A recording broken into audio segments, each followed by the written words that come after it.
Louvado seja o Senhor, agradecido seja o nome daquele que vive para todos sempre. Abra nossas Bíblias, no livro de Romanos, capítulo 2. Enquanto os irmãos abrem, eu vou externar as minhas gratidões, os meus agradecimentos. Eu quero agradecer a Deus pela vida do diácono e líder dos adolescentes, Oswaldino. Obrigado pela confiança, porque não é fácil confiar em adolescente para pregar. Não é muito fácil, não sei como é.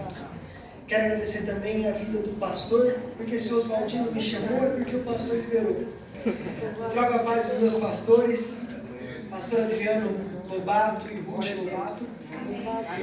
Vim lá de Santa Cristina, lá de Santo André, para trazer a mensagem da parte do Senhor para a vida de todos. Glória a Deus. Me acompanha os três jovens, como Sadraque, Mesaque e Abednego.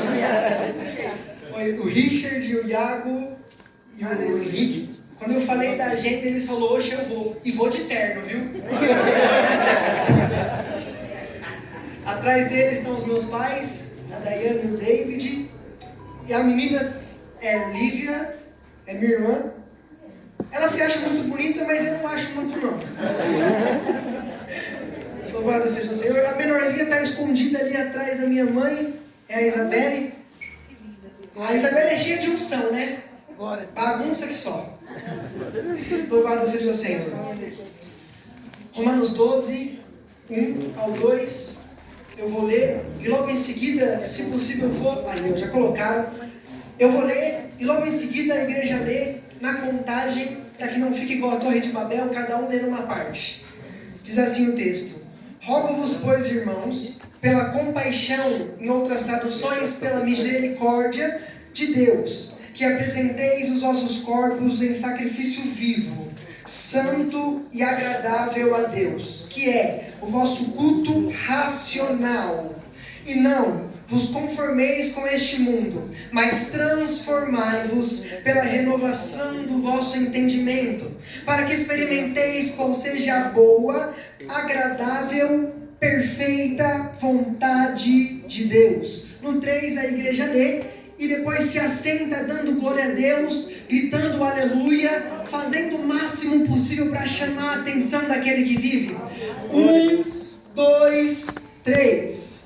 Rogo-vos, pois, irmãos, pela compaixão de Deus, que apresenteis o vosso corpo em sacrifício vivo, santo e agradável a Deus, que é o vosso culto racional. E não vos conformeis com este mundo, mas transformai-vos pela renovação do vosso entendimento, para que experimenteis qual seja a boa, agradável e perfeita vontade de Deus. Glória a Deus! Aleluia! Glória a Deus! Glórias a Deus! Espírito de Deus! Aleluia! E preciso fazer uma pergunta também. É um combinado que eu tenho com Deus. Você tem os seus, eu tenho os meus. Aleluia. Primeiro eu preciso perguntar para a igreja e preciso que todos respondam. Você ainda quer ouvir a voz do Senhor? Isso é importante, eu preciso saber disso. Porque quando a gente quer alguma coisa, no meu caso, se eu quero ouvir a voz de alguém, eu não vou ficar me mexendo, indo para todos os lados, correndo, pulando, gritando. Não, vou ficar parado ouvindo a voz do Senhor. Outra coisa, eu preciso afirmar para que toda a igreja entenda. Romanos capítulo 8, Paulo afirma aos romanos dizendo, porque dele, para ele e por ele são todas as coisas. Aleluia. João, no seu primeiro livro, no capítulo 1, versículo 1, começa o livro dizendo, porque no início era o verbo estava com Deus e o verbo era Deus. Todas as coisas foram feitas por ele e sem ele nada do que foi feito seria. Eu fiz questão de afirmar esses dois versículos para que você entenda que o pregador que está aqui é totalmente dependente de Deus. Eu sou totalmente dependente do Senhor. Se não for a graça do Senhor, se não for a presença do Senhor, se não for a misericórdia do Senhor, eu não prego. Então eu sou totalmente dependente. Agora que eu já fiz as duas afirmações, na verdade, agora que eu já fiz a primeira afirmação e a pergunta, eu inicio a mensagem. O livro de Romanos é escrito por Paulo na sua segunda viagem à igreja de Corinto. Paulo está na igreja de Corinto dessa vez, e aí ele avista ou ele ouve falar da igreja da Roma. Ao ouvir falar desta igreja, ele escreve esta carta aos romanos, que é uma carta que mexe com nós, é uma carta que nos faz pensar se realmente somos bons cristãos. A carta de Romanos é dividida em partes, ela tem algumas divisórias, essa carta aos romanos. E eu vou falar sobre essas divisórias de forma bem breve, para que vocês entendam na onde eu quero pregar. As cartas aos Romanos se inicia com a primeira divisória, do capítulo 1 ao capítulo 3. Que basicamente nesses 3 capítulos Paulo vai ensinar uma coisa aos romanos. Coisa é que todos pecaram e destituídos estão da glória de Deus. Paulo vai ensinar aos romanos que todos pecaram. Paulo quer ensinar aos romanos que desde os judeus até os samaritanos, desde os gregos até os romanos, todos pecaram. Para que eu possa iniciar a mensagem, eu também preciso que você entenda que todos pecaram, independente da raça, independente do gênero, independente de onde veio ou para onde vai, todos pecaram. Independente da promessa que você tem ou que você ainda vai receber da parte do Senhor, todos pecaram e destituídos estão da glória de Deus. Por isso Jeremias, lá em Lamentações, capítulo 3, versículo 20, vai começar uma declaração dizendo: disto eu me recordo, por isso tenho esperança. Ele vai apresentar o que é que traz esperança para ele e começa a dizer: a misericórdia do Senhor é a única razão de não sermos consumidos. Glória a Deus! Aleluia! A única razão dele não ser consumido é a misericórdia do Senhor, porque ele já entendeu que todos pecaram, então não merecemos a graça, mas por causa da misericórdia a graça recebemos. Então, sabendo disso, Paulo entra para a segunda parte do livro de Romanos. A primeira, ele está ensinando que todos pecaram. Agora a segunda, por sua vez, do capítulo 4 ao capítulo 5, Paulo vai ensinar outra lição aos romanos. Esta lição, Paulo vai começar aos romanos dizendo assim: olha, primeiro vocês já entenderam que todos pecaram. Vocês já entenderam que todos não merecem a glória do Senhor ou a presença do Senhor. Mas agora vocês vão entender que vocês só recebem por causa de Cristo. Vocês entenderam que não merecem, mas agora vocês vão aprender que só recebem por causa de Cristo. Eu não mereço a graça, não mereço a misericórdia, não mereço a presença, mas por causa de Cristo eu recebo a graça. Por causa de Cristo eu recebo a presença. Por causa de Cristo eu recebo a glória do Senhor. Paulo começa a ensinar isso. E então ele passa para a próxima parte deste livro. Do capítulo 6 ao capítulo 8, Paulo vai fazer um drama, entre aspas. Paulo vai ensinar ou vai falar sobre a guerra entre a carne e o espírito de alguém que tenta ser um bom cristão. Do capítulo 6 ao capítulo 8, Paulo começa a falar entre a luta entre a carne e o espírito. Nisso vem uma das citações que Paulo cita, que faz a minha alma se mexer, faz a minha alma querer ser melhor. Que Paulo diz assim: o bem que eu faço, o bem que eu quero fazer, este eu não faço, mas o mal que eu não quero, este eu acabo cometendo. Paulo faz essa citação. Só que Paulo, ele entende que o cristão tem que reconhecer que é pecador, tem que reconhecer que Cristo não encontrou, tem que reconhecer que Deus é Deus, mas também tem que abandonar o seu pecado, porque Pedro diz: aquele que confessa e deixa, alcança a misericórdia. Eu vou bem devagarzinho para que todos entendam. E ele começa a dizer assim: o bem que eu quero fazer, este eu não faço, mas o mal que eu não quero, este acabo cometendo. Só que de repente, lá em Romanos capítulo 8, Paulo começa a dizer: porque dele, para ele e por ele são todas as coisas. Eduardo, eu acho que eu não entendi. Você pode ir mais além? Posso, por causa do glória do Oswaldino, eu vou mais além. Primeiro eu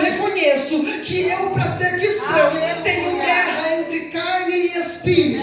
Primeiro eu reconheço que é difícil ser um não cristão. Primeiro eu reconheço que preciso renunciar ao meu pecado para caminhar com Cristo. Mas aí eu percebo que sozinho não consigo. Aí eu percebo que na força do meu braço eu não consigo. Aí vem Cristo. Aí chega Cristo. Meu Deus! Porque dele, para ele, são todas as Glórias a coisas. Deus!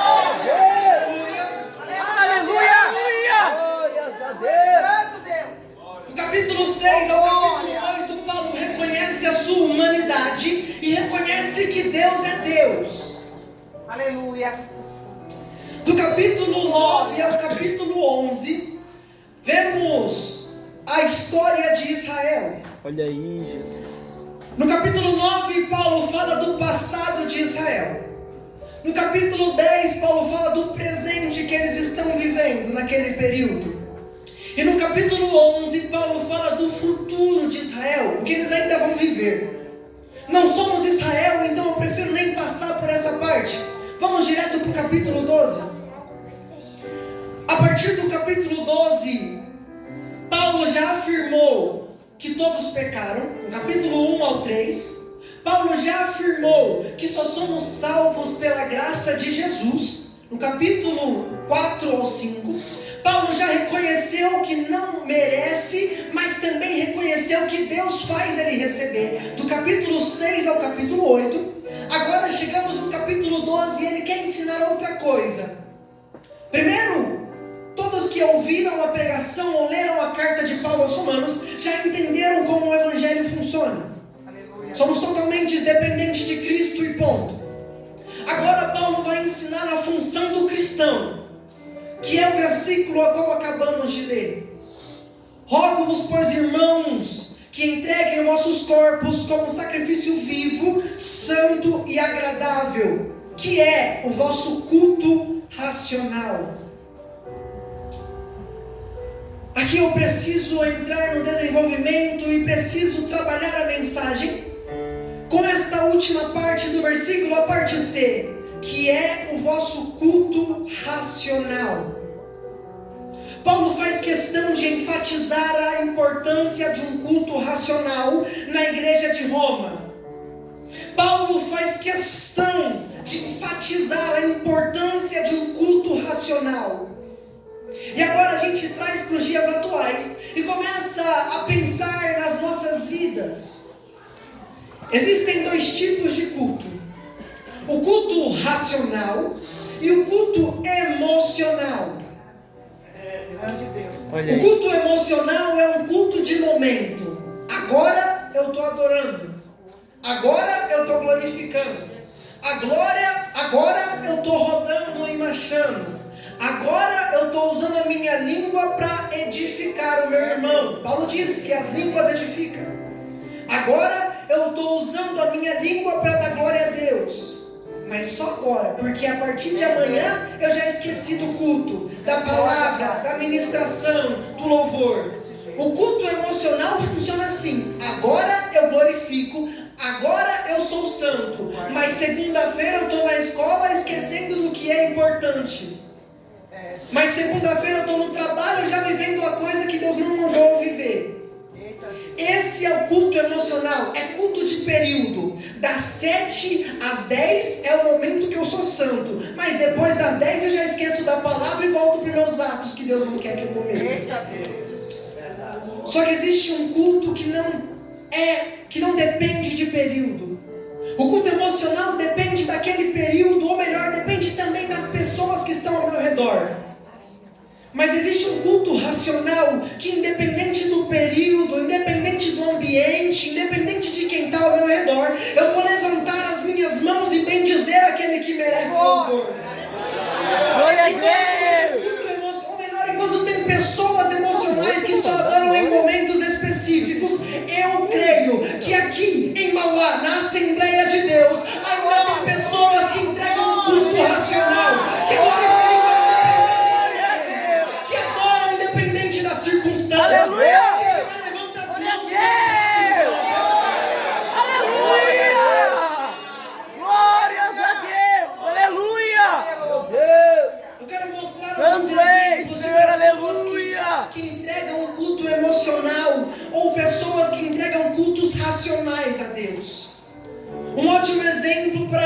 isso é Saul. Porque no momento que Davi está no palácio, Davi toca a sua harpa, os espíritos malignos saem de Saul. Agora, Saul não tem espírito maligno. Mas a partir do momento que Davi volta para o pasto, o espírito volta para Saul e ele precisa de Davi de novo. Um culto emocional, a característica de um culto emocional é a falta de constância naquilo que leva a pessoa a Deus. Eduardo, aleluia, glória a Deus. Em um período, Davi perdoa Davi, Saul perdoa Davi e diz: não vou mais matar a Davi. Só que daqui a um tempo, Saul já está perseguindo Davi de novo, querendo matar a Davi outra vez. Só que aonde tem pessoas que entregam cultos emocionais, ainda tem cristãos verdadeiros que entregam cultos racionais a Deus. Porque enquanto Saul está lá no palácio entregando culto emocional ao Senhor, Davi ainda está no pasto, de joelhos, clamando a Deus, porque ele não quer entregar um culto emocional. Glória a Deus. Enquanto em 1 Samuel capítulo 1 a gente vê Eli sendo complacente com o pecado de Corá, Datã e Abirão, Eli entrega um culto emocional a Deus, porque enquanto seus filhos estão pecando, e ele sabe que os filhos estão pecando, ele deixa os filhos pecar, mas a postura de sacerdote ainda está aqui. O cargo de sacerdote ainda está aqui, então deixa pecar lá. Aleluia, glória a Deus. Estão pecando? Então, não, mas eu ainda tenho a carteirinha de sacerdote, então. Meu Deus, aleluia, glória a Deus. Eli está entregando um culto emocional, porque ele mais se importa com os bens materiais, com os títulos que ele recebeu, com as coisas que ele recebeu com mãos humanas, e aquilo que Deus pode entregar a ele. Meu Deus! Mas eu acabei de afirmar que onde tem pessoas que entregam cultos emocionais, tem também pessoas que entregam cultos racionais. Aleluia! Então eu não vou deixar assim 0-0. Enquanto ele está adorando, ou melhor, está entregando uma adoração emocional, ainda tem um jovem chamado Samuel que está marchando, apontando o dedo na cara. Se conserta.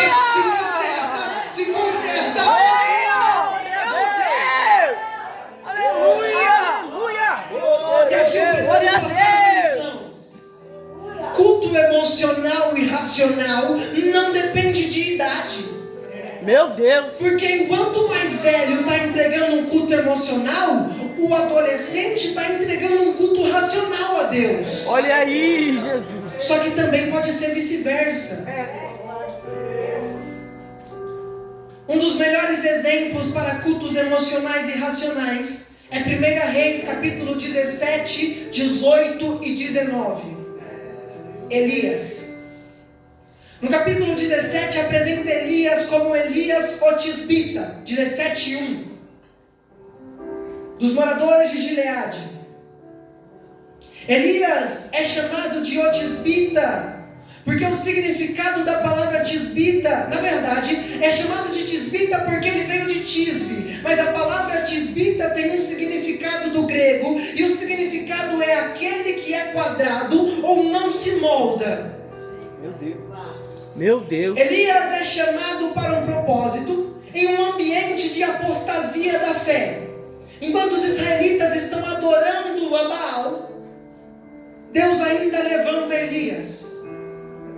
A adoração dos 800.000 profetas é emocional. Por quê? Uma das características de uma adoração emocional é eu adorar sem saber quem eu estou adorando. Meu Deus, olha aí, ó. É eu glorificar sem saber para quem estou dando glória. Glória a Deus. Uma das características de um culto emocional é eu levantar as mãos sem saber nem por que estou levantando as mãos. Meu Deus. No 18 isso fica claro na vida dos profetas de Baal, porque eles estão clamando a Baal, pedindo: Baal, derrama fogo do céu, derrama fogo do céu. Só que eles não sabem quem é Baal direito, por isso vão para um ato mais embaixo, começam a se cortar e fazer cortes nos seus corpos, para que Baal ouça a sua oração. Nisso, no capítulo 18, Eles estão se cortando até meio-dia e dizendo: Baal, manda fogo do céu. Baal, manda fogo do céu. Precisamos de fogo. Mas eu tenho uma palavra para aqueles que entregam cultos racionais. Meu Deus. Aquele que entrega culto emocional, deixa que ele se resolve com Deus. Porque na oração dele pode ser que Deus nem desça na madrugada. Mas presta atenção, faça a sua função. Continua entregando um culto racional. Porque quando você vai clamar ao Senhor, o fogo desce, a presença desce. Glória a Deus. Só que tem consequências em entregar um culto racional em meio a pessoas que entregam cultos emocionais. Eu só respondo qual é as consequências se todo mundo perguntar. Qual é? As consequências de entregar um culto racional a Deus, enquanto muitos entregam cultos emocionais neste tempo atual, é ser excluído das rodas. Meu Deus. Aleluia. Aleluia. É ser afastado dos grupos. Glória a É ser tirado Deus. do grupo do WhatsApp. Glória a É não Deus. ser chamado Olha para aí, aquele café que você ó. tanto queria ir. É não ser convidado para aquela festa que você pensou que ia ser. Glória a Meu Deus. Deus. A consequência de entregar um culto racional em meio a pessoas que ainda entregam cultos emocionais é você ser afastado daquele ambiente. Glória a Deus. Só que existem duas formas de ser afastado. A primeira está logo no capítulo 18, no versículo 1 de 1 Reis. A Bíblia é inerrante em dizer que veio a palavra do Senhor a Elias, dizendo: desce até o Queride. No capítulo 17, Elias profetizou em Israel, dizendo que não choveria em Israel, até que ele voltasse a falar. Assim ficou em Israel por 3 anos, não choveu. Isso no capítulo 17. No capítulo 18, por sua vez, vem a palavra do Senhor a Elias, dizendo: desce até o Queride. Só que aqui tem um segredo de Jeová, aqui tem um mistério de Deus, e eu preciso que você redobre a sua atenção para entender. Porque o significado da palavra queride no grego é cortado, ser moldado até caber em um momento ou em um lugar específico. Meu Deus. Aleluia. Por causa do glória da Glória a irmã, Deus. o Senhor está dizendo: desce até esse ambiente aqui, porque nesse ambiente eu vou te moldar, Glória a eu vou te Deus. transformar, eu vou te renovar. Aleluia. Glória a Deus. Sabe o que é? Glória a Deus. É que Deus não faz isso só uma vez. Porque tem um profeta chamado Jeremias que está orando por Israel e chorando. E o Senhor diz assim a ele: ó, desce até a casa do olheiro. Senhor, até a casa do olheiro? Até a casa do olheiro. Para quê? Eu vou te mostrar uma coisa, desce lá primeiro. Meu Deus. Quando Elias Olha desce a aí, casa ó. do olheiro, quando Jeremias desce até a casa do olheiro, o Senhor diz: o que você vê, Jeremias? Jeremias começa a descrever o que ele está vendo. Ele diz: eu vejo um olheiro que está amassando o vaso e refazendo o vaso outra vez. E aqui eu tenho uma palavra para a sua vida. Eu disse que tem duas formas de ser afastados quando você adora ou entrega uma adoração racional, um culto racional. E a primeira forma é ser afastado por Deus, o próprio Deus te afastar dos demais. A primeira forma é ser isolado por Deus, o próprio Deus te tomar pelas mãos e te guardar. Essa forma dói. Mas dói porque, assim como Elias, você desce até o Queride e é moldado por Deus. Mas Aleluia. dói porque você desce até a casa do olheiro como Jeremias e é quebrado como um vaso. Glória a Deus. Mas dói porque lá na casa do olheiro você vai ser refeito como um vaso. Meu Deus. Eu Aleluia. tenho uma mensagem para a sua vida, eu tenho uma palavra para a sua história. Eu não sei quanto tempo você está na casa do olheiro. Eu não sei quanto tempo faz que você está sendo amassado pelas mãos do olheiro. Mas olha, vale mais a pena estar sendo amassado pelas mãos do olheiro, estando com o olheiro, do que estar longe das mãos do oleiro e não estar perto de Deus. Meu Deus! Aleluia! Jeremias e Elias têm momentos parecidos, porque os dois estão na mão do oleiro. Enquanto Jeremias está na casa do oleiro, Elias está lá em Querite sendo moldado por Deus. A primeira forma é você ser isolado por Deus, já a segunda é os outros te isolarem. Para todo cristão posicionado ou que vive conforme Cristo viveu, é comum ser isolado. Aleluia! É normal ser isolado. Sim, Deus. Talvez alguém te isolou, alguém te afastou, alguém te expulsou da roda. Talvez alguém disse: você não vai cantar aqui, você não vai vir aqui. Não. Ó, não é nem para sentar aqui. Eu não sei o que aconteceu, mas eu tenho uma palavra para a sua vida. Enquanto os profetas de Baal estão ameaçando Elias, dizendo: você não vai profetizar, você não vai profetizar. Enquanto Jezabel no capítulo 18 está dizendo que vai matar Elias.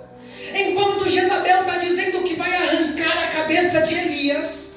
E Elias está com medo na caverna no capítulo 19.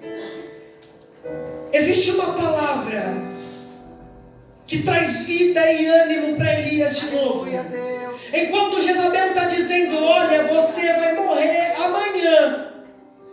Só tem um versículo, ou melhor, só tem um cântico passando na cabeça de Elias, que por sinal é o mesmo cântico que o adolescente cantou, dizendo assim: aquele, eu vou bem devagar, que habita... Meu Deus!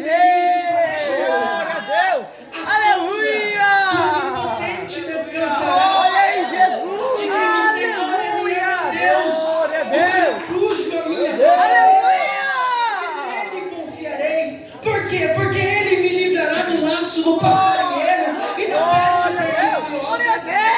Ele cobrirá com as suas penas e debaixo das suas asas estará seguro. Eu não sei quem foi que se levantou contra a sua vida. Eu não sei quem foi que se levantou contra a sua história. Mas presta atenção. Independente do que acontecer, entenda que se você estiver escondido na sombra do Altíssimo, no esconderijo do Altíssimo, nem peste te alcança, nem potestade te alcança, nem mortandade te alcança. E se vierem 11.000 contra mim, 1.000 vai de lado, 10.000 vai de outro, e você permanece de pé. Aleluia!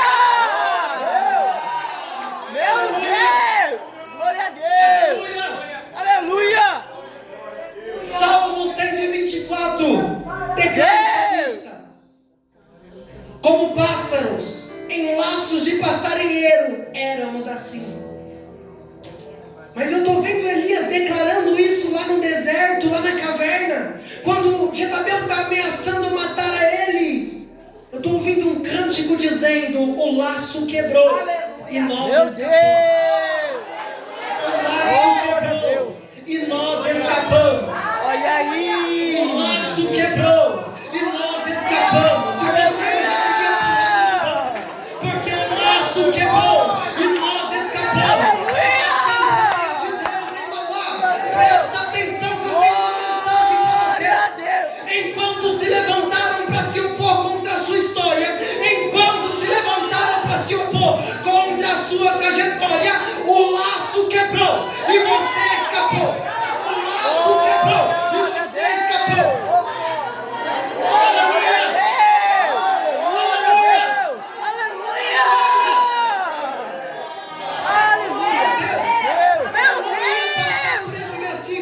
Mas Deus está me impulsionando a passar. 1 Pedro capítulo 5, versículo 8. Se possível for, põe na tela para mim ler. Eu preciso passar por esse versículo. Sede sóbrios, vigiai, porque o diabo, o vosso adversário, anda em derredor, bramando como leão, buscando a quem possa tragar. Presta atenção na parte B do versículo. O diabo, o vosso adversário, anda em derredor, bramando como leão, buscando a quem possa tragar. Ai, Jesus, eu vou falar. Meu Deus! Satanás brama como leão. Ele faz barulho de leão, mas não é leão.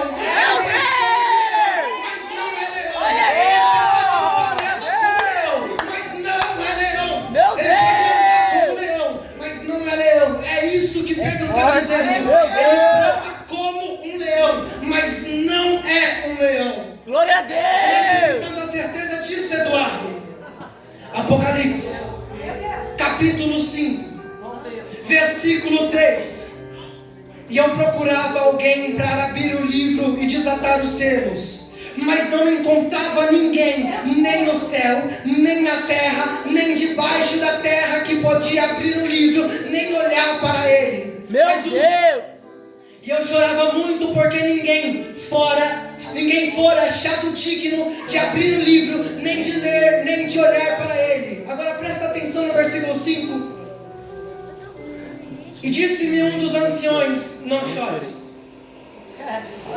Eis que o leão da tribo de Judá, eis que o leão da tribo de Judá, a raiz de Davi, que venceu para abrir o livro e desatar os 7 selos. Esse leão é Jesus. Esse leão é Jesus.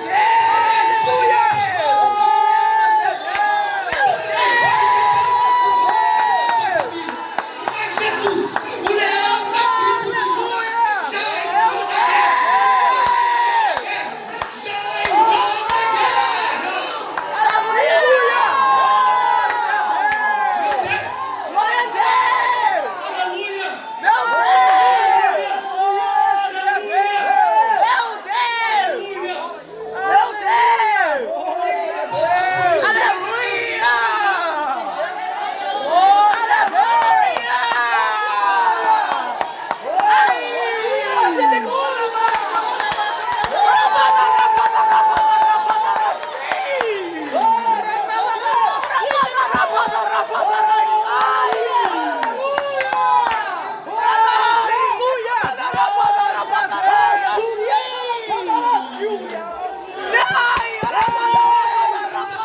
Tentou fazer contra a sua casa. Até onde Satanás tentou fazer com a sua família. Eu não sei o que Satanás tentou fazer com a sua parentela, mas eu tenho uma notícia. Aquele que até hoje está caindo por terra. Está caindo por terra. Está caindo por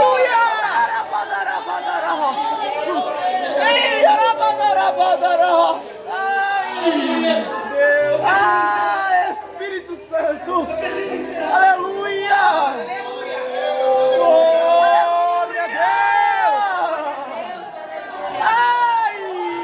Ih, arabadarabadaros! Ih, arabadarabadaros! Aleluia!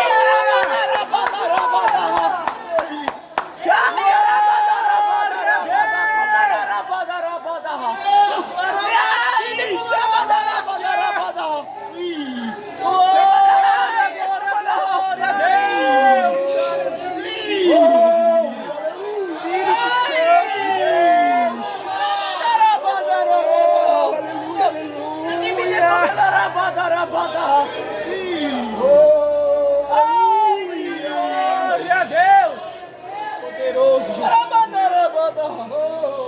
Aleluia, glória a Deus!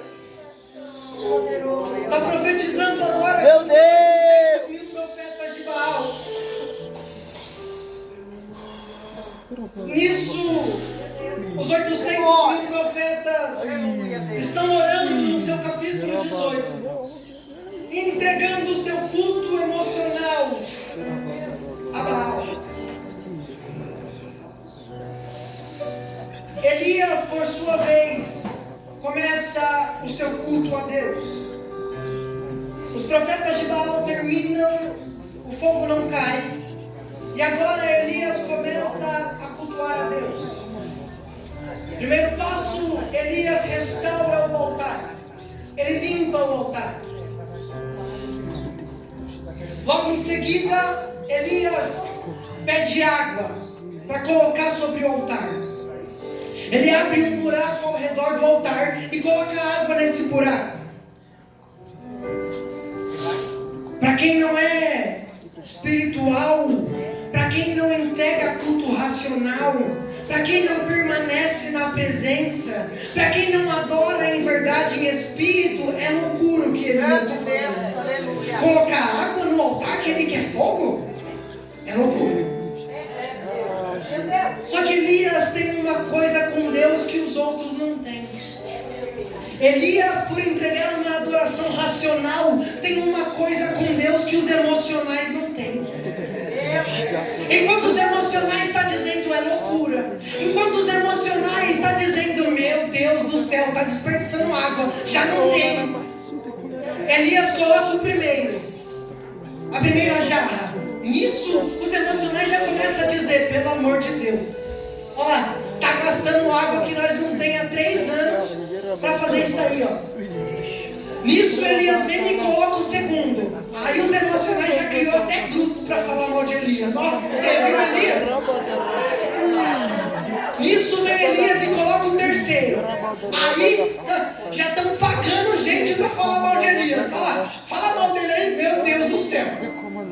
Vem Elias e coloca o quarto.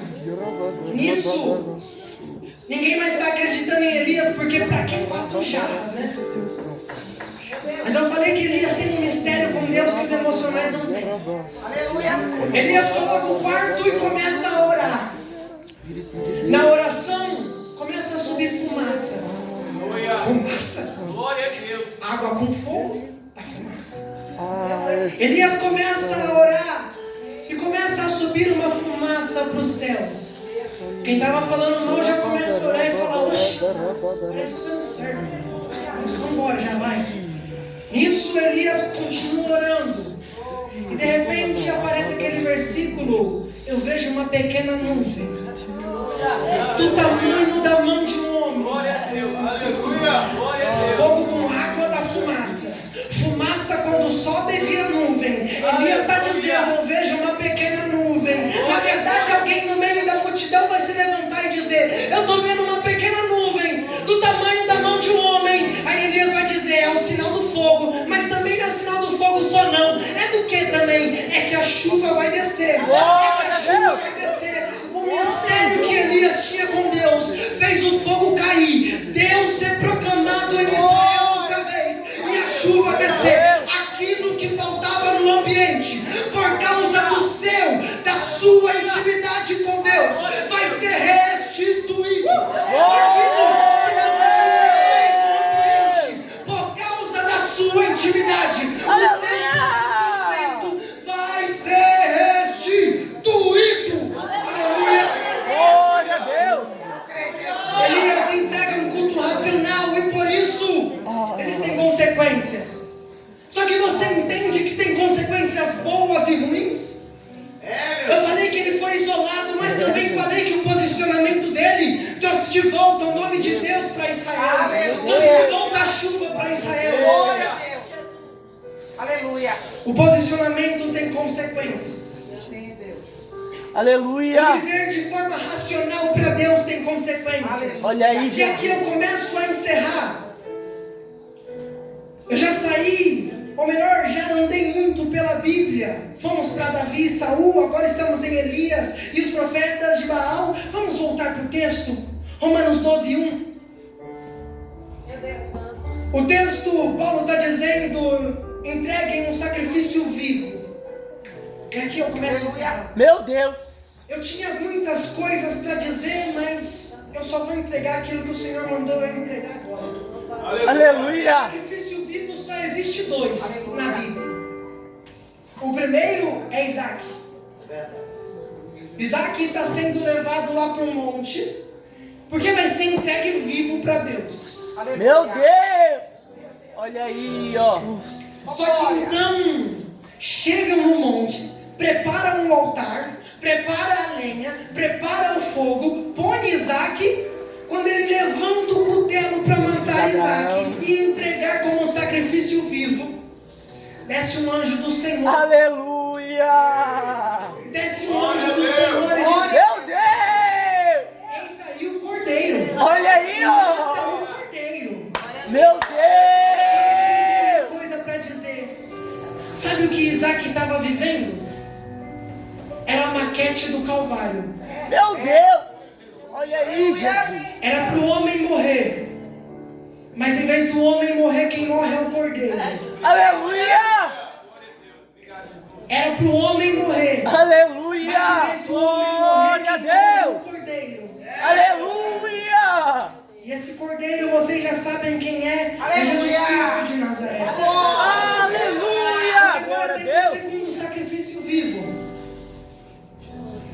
registrado lá em Mateus Jesus. 28, 27. Meu Deus. João 20. Quem é, Eduardo? É o próprio Jesus, sendo entregue vivo naquele calvário, sem ter pecado. Aleluia. Meu Deus. Filipenses capítulo 4, versículo 2, Paulo começa a ensinar uma coisa a Filipos, dizendo assim: haja em vós o mesmo sentimento que houve em Cristo Jesus, porque tendo em forma de Deus, não teve por usurpação ser igual a Deus, mas antes humilhou-se a si mesmo, tomando a forma de servo. Por tomar a forma de servo, Deus o exaltou, de forma que foi dado o seu nome acima de todos os nomes, para que todo joelho se dobre e se prostre diante deste nome. Aleluia. Glória a Eu não sei se Deus. você percebeu, mas eu vou ter que enfatizar essa parte. Aleluia. Paulo acabou de dizer que Jesus é a Deus, não teve por usurpação ser igual a Deus, mas esvaziou-se a si mesmo, tomando a forma de servo. Aleluia. Jesus era Deus, se fez homem, morreu a morte de cruz sem pecado nenhum. Vocês conhecem a história? Não tem muito o que enfatizar aqui. Não tem muito o que ficar enfatizando ou batendo na mesma tecla aqui. Ele simplesmente era Deus, não precisava de nós, mas por amor a nós, João 3,16, escolheu descer e morrer a morte de cruz. Glória a Deus. Glória a Deus. Para ser nós naquela cruz. Grande Deus. Só que ele morreu a nossa morte. Obrigado, Deus. Por causa deste sacrifício, vem Paulo no capítulo 12 e começa a dizer: apresentei-vos como sacrifício vivo também. Aleluia. Aleluia. Sacrifício, vem Paulo e começa a declarar: apresentei-vos a Deus como um culto racional, como um sacrifício vivo. Por causa da apresentação de Cristo na cruz, Cristo se apresentou em nosso lugar. Temos a oportunidade de se apresentar para Deus. Meu Deus. Notícia para a sua vida. Aleluia. Essa apresentação não é uma apresentação qualquer. Paulo não se apresenta a Deus às 7 horas da noite do sábado do dia 30 de maio e encerra a sua e para de se apresentar na bênção apostólica, não. Paulo não se apresenta às 6 horas do domingo e para de se apresentar na bênção apostólica, não. Paulo não se apresenta às 3 da manhã só e fala: pronto, pra mim tá bom, já chega. Meu Deus. Não. Glória a Deus. Paulo não se apresenta num dia aleatório fazendo um jejum no ano e diz: pronto, já bati minha conta. Olha aí. Não. Glória a Paulo Deus. não ora uma vez na semana e diz: pronto, essa semana eu orei demais. Não. Grande Deus. Aleluia. A apresentação Glória a de Paulo é Deus. a apresentação constante. Glória. Se apresenta diante do teu Deus constantemente. Aleluia. Se é de tarde, eu tô orando. Se é de noite, eu tô orando. Mas eu vou me apresentar. Por quê? Porque Paulo se apresenta em todos os momentos do dia. Não é em um período específico. Porque eu já falei que uma das características de um culto emocional é se apresentar em só momentos específicos. O culto Aleluia. emocional é provado na minha e na sua vida quando nos apresentamos a Deus de total forma, com o corpo inteiro, como um sacrifício que está preso no altar e não pode sair. Chegou a hora de nos apresentarmos a Deus da forma que Deus merece receber. Chegou a hora de nos colocarmos diante de Deus da forma que Deus merece receber. Aleluia. Êxodo capítulo 3 conta a história de Moisés. Moisés vê a sarça pegando fogo no versículo 14. Vem e fala com o Senhor. Quando começa a falar com o Senhor diz: olha, tira as sandálias dos seus pés, porque o lugar onde você está pisando é santo. Olha, tira as sandálias dos seus pés se quiser se aproximar de mim. Aleluia. Êxodo capítulo 32. Deus diz assim: Moisés, manda o povo se preparar para subir na montanha. Só pode se encontrar com Deus quem está preparado. Aleluia. Só pode se encontrar com Deus quem já está pronto. Só pode subir a montanha aqueles que já renunciaram à sandália. Só pode se encontrar com Deus aqueles que entregam um culto racional a Deus. Meu Deus! Com Deus, aqueles que entregam um culto em espírito e em verdade a Deus. Aleluia! Chegou o momento de nos posicionarmos e entregarmos um culto totalmente racional a Deus. Glória a Deus! Por causa do sacrifício de Cristo, temos a oportunidade todos os dias de nos apresentarmos a Deus de forma totalmente verdadeira. A mensagem que Deus mandou eu pregar essa noite não é diferente disto. Se apresente a Deus de forma verdadeira, com um sacrifício vivo, santo e agradável, que é um culto racional. Glória a Deus! Eu encerro a mensagem assim. Se for para guardar somente uma coisa, se for para explicar a pregação para alguém que não veio ao culto, diga simplesmente isso. Chegou a hora de entregarmos um culto racional. Aleluia. Meu Deus! Do sacrifício de Cristo, temos a oportunidade de nos apresentarmos diante de Deus. Aleluia. Glória a Deus. Eduardo, eu não tenho certeza disso. Eu vou provar e vou sair. Por causa do sacrifício de Cristo na cruz, o véu se rasgou de cima a baixo. Mateus capítulo 6, versículo 6, Jesus começa a dizer, olha, não seja igual aos fariseus que ficam no meio das sinagogas ou de pé nas vielas, orando para serem vistos. Pelo contrário, entra no seu quarto, fecha a tua porta, conta a Deus em secreto, porque Ele te ouve em secreto e te recompensará publicamente. Glória a Deus! Sacrifício de Cristo, temos acesso ao Pai, podemos então nos apresentarmos como sacrifício vivo a Ele. Aleluia! E assim Glória a uma Deus! mensagem Glória a do Deus! Senhor Jesus. E as palmas do